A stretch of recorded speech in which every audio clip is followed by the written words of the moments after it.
Hello and welcome to the Micro Holder channel. Our aim is to present clear and detailed instructional videos on how to hack your life and other things. Today I'm going to make a new music production studio out of an old Macintosh Power Mac G5. I will show you how to take the case apart and remove everything in a step-by-step guide, in a way that nothing gets damaged in the process, and we will recycle all the parts we find inside.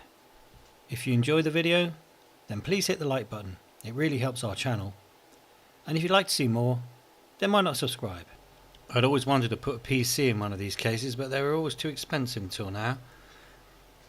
I've seen a lot of other YouTubers hack the hell out of them. It's not necessary though. On the left here is the door release catch, and on the right the graphics card output. This is the rear fan cover and the in-out port, and here at the bottom is the power supply input. I'm going to replace the whole power supply, which I'll show you in the next video. I'm going to keep the front panel in-out port because I think it looks great. I had to buy a new lead for it. It was a little expensive, but it's the only thing I really spent money on. I'll put a link for the supplier in the description down below. And I've got a nice new Blu-ray player to go into the media tray. Right, let's get on with breaking this Mac down. First remove the door. Just pops out like that. And then we take out the nice Perspex airflow management system. And then the front fan just pulls out with this clip here. These fans are like boat propellers. They're not very efficient. They're too heavy. So I'm going to replace them with nice new modern fans, but no LEDs, because you won't be able to see them inside the box. For the heatsink cover, there's usually a little peg right here, but mine's missing. The old owner must have removed it. The idea is you push the peg up and release it like that. I'd obviously use a smaller screwdriver than this, and then the heatsink cover moves to the left and pops out forwards. Very simple. No force needed at all. There you go.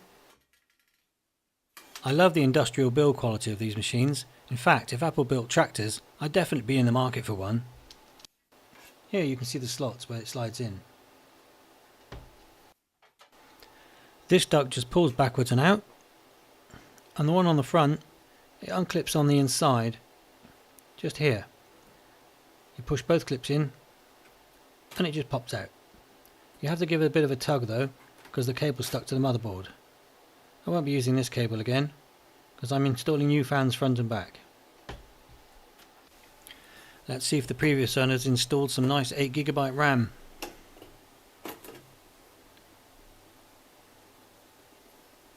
Nah, 256. That can go straight on eBay.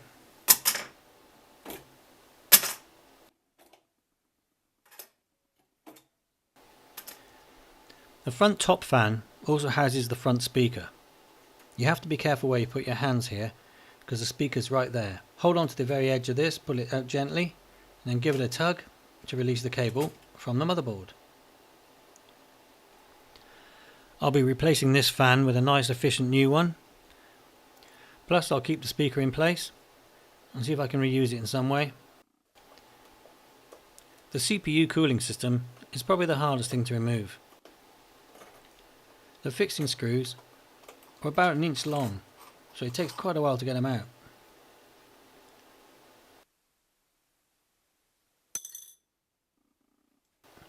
I used my flexible screwdriver extender to make life a lot easier. It still took me a good half hour to get every single screw out of here. It took a lot of undoing. And some of them are in really hard to get to places. Especially this one. Once I got them all out, it was just a matter of giving a good old tug on the cooling system. And out it came. What a beast. It weighs over 1 kilo. I'm definitely going to sell this on eBay. To remove the rear fan cover, we need to undo all these tiny little screws. Put them in a safe place because we'll need them later for when we come to reinstall the fan cover. And put this little mesh screen somewhere safe as well. We need that too. Now we remove all the cables from the motherboard. It can be a bit tough sometimes, but they should all come out. See how dusty it gets inside one of these machines over time? It's pretty disgusting, and I'm starting to itch, to be honest. I've already removed the 4 screws underneath the media player, and now I just unclip these 2 clips and it slides out. There's a little mesh cover on the front. Unclip the cables and keep hold of that mesh cover. We need that for later. Okay, time for a good old hoover.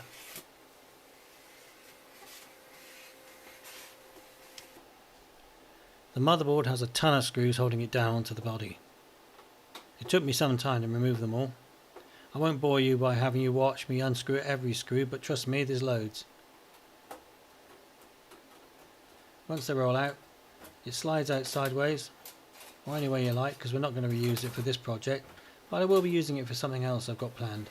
The last hoover upstairs, and we're ready for the next stage. This is the section that most people have trouble with. I've seen people trying to yank these out or even cut them out with a saw.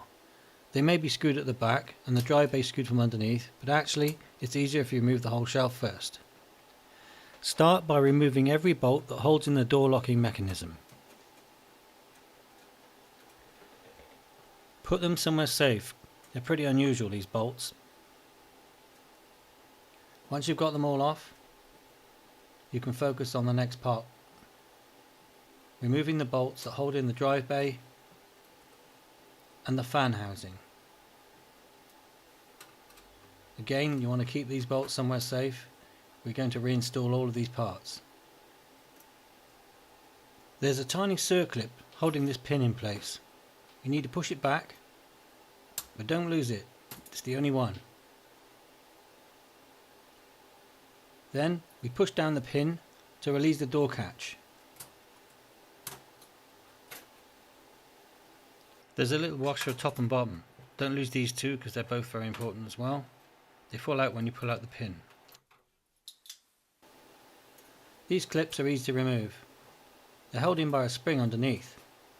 Put your screwdriver under, tuck it in and flip it down. I'll show you in more detail with this one I've already removed. Turn it over, you can see there's a slight gap. You insert the screwdriver between the spring and the door mechanism and flip it down. Bing! There you go. Piece of cake. Now the latches can be pulled upwards and slide out.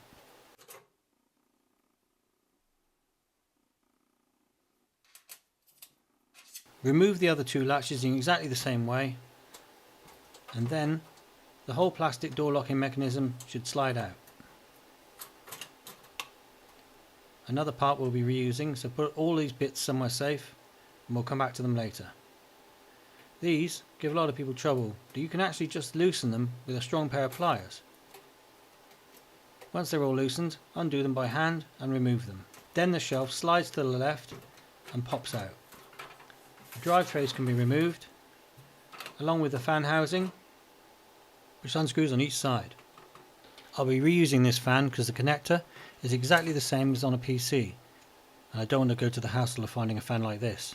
And of course there was another drive at the top here, so I've attached one so you can see how easy it is to remove. I don't know why there wasn't one in the case, but obviously the previous owner had taken it out. Again, there's 5 screws on top.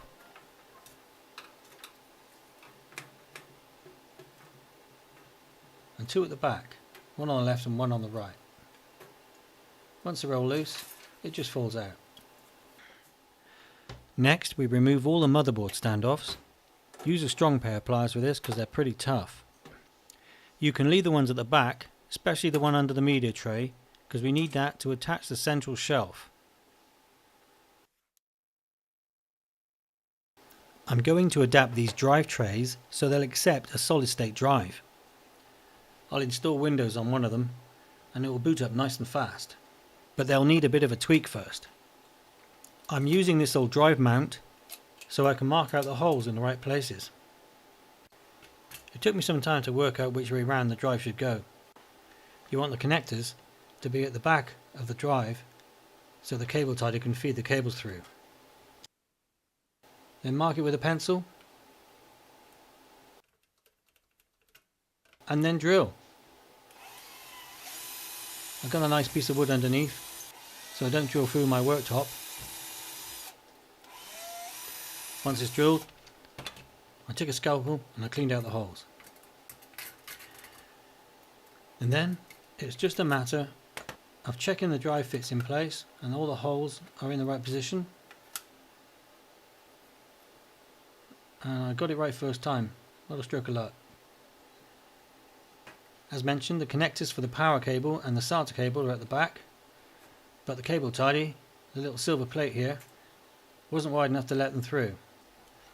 I only need a short cable, so I'll probably use the yellow one. Plus I've got a power splitter here, so I can drive both drives with the same cable. To remove the back plate, just unscrew it here, and then there's enough room to poke the SATA cable through the hole. I had to bend the plate a little bit to get the power cable through, but eventually they all went through nicely. Then it was just a matter of fitting everything back in place. I screwed back in the cable tidy plate, then reattached the SSD hard drive. It all turned out really nice and tidy, and I think it'll fit perfectly in place. However, I may change the cables, but for now it's a good mock-up. I'm pretty pleased with it. In part 2, we're going to tackle the power supply. One of the hardest jobs, but it's worth it. I don't want to spoil the look of the Mac, and I want to keep the bottom shelf in place because the fan housing and everything else attaches to it. I hope you enjoyed the video. If you did, please hit the like button and maybe even subscribe to see more.